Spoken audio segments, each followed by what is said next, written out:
যেই দিনটার অপেক্ষা অধীর আগ্রহে গত ৯ মাস ধরে করেছি আমরা, সেই দিনটা ফাইনালি আজ চলে এলো। দিদিকে নিয়ে গেলাম আজকে নার্সিং হোমে, কাল ওর ডেলিভারি। ওর মতো এত প্রাণবন্ত, এত প্রাণোচ্ছল মানুষ আমি জীবনে খুব কম দেখেছি।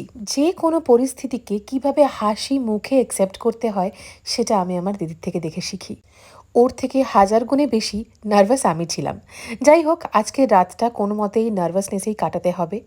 আর আশা রাখছি কালকে সকালটা একটা দারুণ সকাল হয়ে আসবে। আচ্ছা, যারা এখনও জানেন না তাদের উদ্দেশ্যে একটু বলে দিই, ইনি হচ্ছেন আমার প্রাণের ননদিনী, যাকে আমি আমার নিজের দিদির মতো আর আমার বেস্ট ফ্রেন্ডের মতো ভীষণ ভালোবাসি।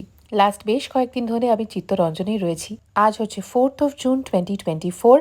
হয়তো কয়েকদিন পরে এই ব্লগটা পোস্ট হবে, বাট আশা রাখছি আপনারা এই পোস্টটা দেখে সবাই খুব মনে প্রাণে আমার দিদিকে আশীর্বাদ করবেন।